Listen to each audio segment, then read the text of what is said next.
తెలంగాణ ముఖ్యమంత్రి రేవంత్ రెడ్డి, మంత్రి కోమటిరెడ్డి వెంకటరెడ్డి ప్రజల పక్షాన ఉపాధ్యాయుల కోసం ఏనాడైనా ఉద్యమాలు చేశారా అని కేంద్ర మంత్రి బండి సంజయ్ కుమార్ ప్రశ్నించారు. తాము ప్రజల కోసం ఉద్యమాలు చేశాం, లాఠీ దెబ్బలు తిన్నామని గుర్తు చేశారు. ఆయన బీజేపీకి ప్రజలు ఓట్లు వేయలేదు, ఎన్నికల్లో గెలిపించలేదని ప్రశ్నించారు. పేద ప్రజల సమస్యల కోసం ఎందుకు పనిచేయాలని బీజేపీ కార్యకర్తలు తమను ప్రశ్నిస్తున్నారని బండి సంజయ్ కుమార్ చెప్పారు. అందుకే ఎమ్మెల్సీ ఎన్నికల్లో ఈసారి బీజేపీ బలపరిచిన వారికి ఓటు వేయాలని కోరారు. కాంగ్రెస్ పార్టీకి ఎమ్మెల్సీ ఎన్నికల్లో ఓటు వేస్తే ఏమీ వచ్చిందని నిలదీశారు. ఇవాళ బండి సంజయ్ వరంగల్లో పర్యటించారు. ఈ సందర్భంగా బండి సంజయ్ మాట్లాడుతూ రేవంత్ ప్రభుత్వం రేషన్ కార్డు ఇల్లు ఇచ్చిందా అని ప్రశ్నించారు. మరి ఎందుకు కాంగ్రెస్ కు ఓటు వేస్తున్నారని అడిగారు. ఈసారి ఎమ్మెల్సీ ఎన్నికల్లో ఉపాధ్యాయుల సమస్యలపై ప్రభుత్వాన్ని ప్రశ్నిస్తున్న వారికి ఓటు వేయాలని, కొమ్ము కాస్తున్న వారికి ఓటు వేయొద్దన్నారు. ఓటమి భయంతో సీఎం రేవంత్ రెడ్డి ఎమ్మెల్సీ ఎన్నికల్లో ప్రచారం కోసం వస్తున్నారని చెప్పారు. ఈ ఎన్నికలే నిలువెత్తు నిదర్శనం. ఓటుకు 5,000 రూపాయలు. ఓటు వేసొచ్చే ముందు, వేసిన తర్వాత ఇష్టానుసారంగా డబ్బులు వంచింది కాంగ్రెస్ పార్టీ. రాష్ట్ర ముఖ్యమంత్రి గారు మొత్తం 3 మీటింగ్లో పాల్గొన్నారు. మంత్రులందరూ తిరిగారు.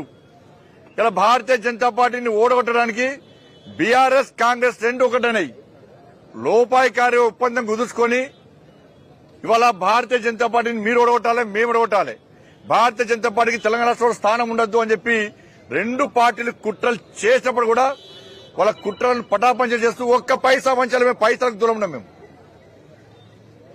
కేవలం కార్యకర్తల కష్టార్జితం. 50 ప్రభారీ,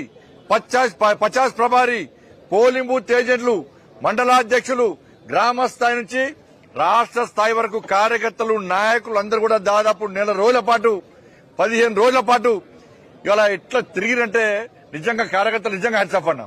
వాళ్ళ కష్టం పట్టే పోలే. ఆ తల్లి అమ్మవారు గ్రహించింది, గుర్తించింది. ఆ తల్లి ఆశీర్వాదం వల్ల, మా మోడీ గారి దయ వల్ల ఈ రోజు ఇంత భారీ విజయం ఇవాళ మేము సాధించినాం. ఇలా కాంగ్రెస్ పార్టీ ఎన్ని పైసలు వంచిందో మీ అందరూ తెలుసు.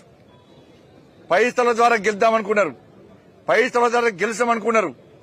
కానీ మీరు పైసల ద్వారా మా ఓట్లు కొనలేరు, పైసల ద్వారా విజయం సాధించలేరని చెప్పి చెంప చెల్లుమనే విధంగా ఓటర్లు గుణపాడని చెప్పారు. భారతీయ జనతా పార్టీ విజయం చేకూర్చిపెట్టారు. వాస్తవానికి ఆ బీఎస్పీ అభ్యర్థి సెకండ్ వస్తారనుకున్నాం. ఆ బీఆర్ఎస్ పార్టీ సపోర్ట్ చేసి 3rd wicket, BRS party support చేసి 3rd వికెట్. ఇంకో సెకండ్ వస్తాం, కాంగ్రెస్ పార్టీ 3rd పోతుంది అనుకున్నాం. ఈ చర్చ జరిగింది. కానీ బీఆర్ఎస్ పార్టీ ఏమనుకున్నదంటే పాపం గెలుస్తుంది కావచ్చు, గంప కింద కంపుదాం, మెడలో దండేద్దామని చెప్పి మెడలో వేద్దామని చెప్పి ప్లాన్ చేసి బీఆర్ఎస్ పార్టీ రాత్రి ప్లేట్ ఫిరాయించి బీజేపీని ఓడగొట్టాలి. కాంగ్రెస్ క్యాండిడేట్ కాంగ్రెస్ వాళ్ళు చూసుకుంటారు, ఈ బీఎస్పీ క్యాండిడేట్ మేము చూసుకుంటాం. ఓట్లు చీల్చాలి, భారతీయ జనతా పార్టీని ఓడగొట్టాలని చెప్పి ఈ రెండు పార్టీలు కుట్రలు పడినాయి. ఇలా విజయం సాధించింది మేము. ఇలా కాంగ్రెస్ పార్టీకి కౌంట్ డౌన్ స్టార్ట్ అయింది. ఇలా మార్పు కోసం ఎదురుస్తున్న ప్రజలకు భారతీయ జనతా పార్టీ ఒక దిక్సూచిగా కనబడ్డది. భారతీయ జనతా పార్టీ ద్వారా మాత్రమే మార్పు సాధ్యం, భారతీయ జనతా పార్టీని మాత్రమే ఆదరించాలి, అభిమానించాలని చెప్పి ప్రజల్లో